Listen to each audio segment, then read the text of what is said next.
Bus replacing her brother Jim with Magic Johnson. Magic will get the title President of Basketball Operations. GM Mitch Kupchak also out. The team will begin a search for a new GM. Even the team's longtime PR director, John Black, was fired. I opened yesterday's show talking about the Red Wedding on Game of Thrones. Apparently, I was a day off. Although, really, what happened down the street from here today was more of a bloodless coup.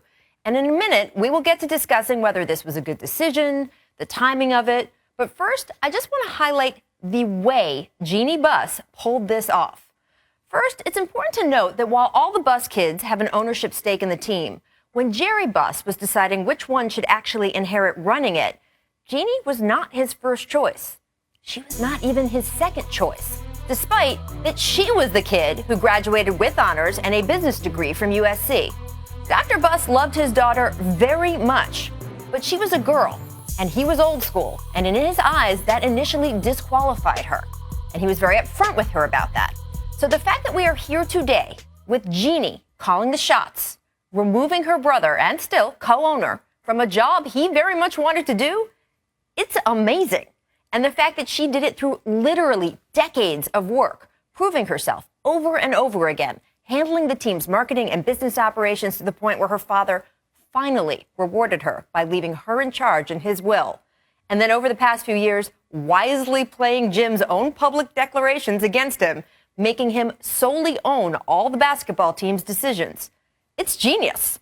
And she knew that bringing in Magic, probably the most beloved Laker of all time, as her shield for this final push, well, it's what would get this done.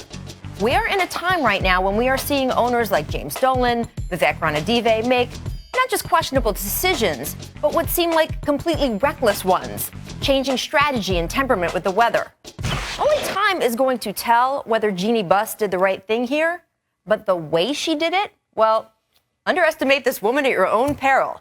She knows how to get stuff done. Right now, it lets everybody in the league know that the Lakers are for real again. And I think putting Magic in charge is definitely the best thing to do. You made the Game of Thrones reference. Mm-hmm. She's Cersei Lannister, right? Ooh, baby. Always planning ahead. Everything is a chess move. Boy, you all right. I'm in it. I'm in it to win it. Like Coach said, good decision because, like you said, Jim made this bet 2-3 years ago. Mm-hmm. He set himself up. There was really nothing he could say to defend himself at this point. He was the one that made that comment 3 years ago, and now he's out. The question that I have is about the timing, because we're getting into a real sensitive part of the calendar. Unless you've resolved that we're not going to make any moves as a Los Angeles Lakers organization, we're going to sit out this trade deadline.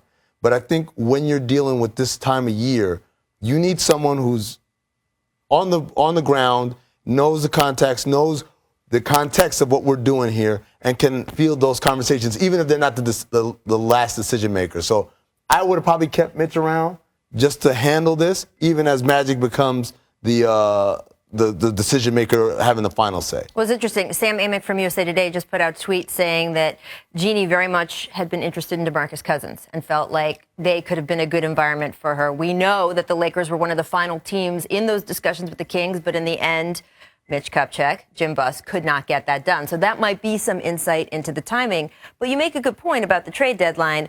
Look, Magic, like Vlade Divac in some ways, is an ex-player who has no experience running a team, and the Lakers are being smart. They're not putting him in as the GM. Right. They're not saying you're going to be the one doing this. They're looking for an experienced GM, but doing it 2 days before the trade deadline, it's interesting. You have so much insight, Byron. You've been in the room with Mitch Kupchak and Jim Buss. What can you tell us about the way they operate and why that might have led to all of this? Well, I think the biggest thing is the fact that there was a lot of times where I didn't feel that they were on the same page. You know, I thought they were kind of pulling, just pulling that rope, not really understanding where they wanted to go. And I don't think they were on the same page in a few of the meetings that I was sitting in on. Jeannie has made it clear that right now the direction that they're going with Magic in charge, they're on the same path. Right. They're in the same direction. And I think that's very important to her moving forward. They want to get back to championship basketball. And that's what we all are used to. Sensing a theme here. Yes, you are. So is Magic going to be able to create some magic and fix this? What you're asking is a star the caliber of Magic Johnson going to be able to finally attract stars back to Hollywood? Hell if I know. I mean, look, none of us know. What answer? No, we don't. Let's not pretend we know that Magic is going to be a good president of basketball operations. What we do know, or what we think we know, is that Magic, interestingly enough, an extended member of the Buss family, he's more Jerry Buss than Jim Buss ever could dream of being. Like, if they're looking for that magic touch that Jerry Buss used to have when it came to his relationships within the organization, throughout the league, when it came to management, recruiting, that sort of thing, Magic is your man. Now, hopefully, and I think he does, he knows what he doesn't know. And if he surrounds himself with the right people and can bring people together, look, we were in the newsroom this morning. When the news broke, everybody set up like, ooh, Magic's in charge now. Yeah. I mean, they got nowhere to go but up. We know that the basketball people, Mitch Kupchak, who did a fabulous job a few years back, but the last 4 years, certainly not. You know, they weren't getting a job done. Time's up. What do the Lakers have to lose other than more games by making this change and handing it to Magic? And they seem to have perfected that. Look, you should be excited if you're a Lakers fan. Oh, I think you so. should be excited. You should be very energized. excited. Yes. You should be excited not only by the fact of Magic being there. I think it's the tandem of Jeannie Buss and Magic Johnson. Look, with Jim Buss and Mitch Kupchak, as you admitted or just said, they were successful a few years ago, okay? But ego, stubbornness, a lot of things. A fascination with Robert Sacre. Yeah, fascination with the wrong players, Yeah. frankly. Andrew Bynum, another one. Not knowing what to tell LaMarcus Aldridge in the meeting. Correct. Like, it was those kind of things that kind of wound up being the banner of their leadership as opposed to the things that they were able to accomplish. I like the fact that Magic said right away that this cannot be done overnight, because I think one of the mistakes that the Lakers have made in recent years is thinking, remember that plan they formulated where they were going to somehow lure Carmelo Anthony and LeBron James at the same time to be Lakers. They became rather Knicks-ish in selling that wish sandwich. Like, it's going to be an overnight fix. Everybody who's anybody's going to come here. They kept trying to hit the home run, right? They weren't just trying to just get on base. Yeah. And I think Magic understands that there's a recipe there where you have to obviously build through the draft, especially through today's NBA, which has changed a lot.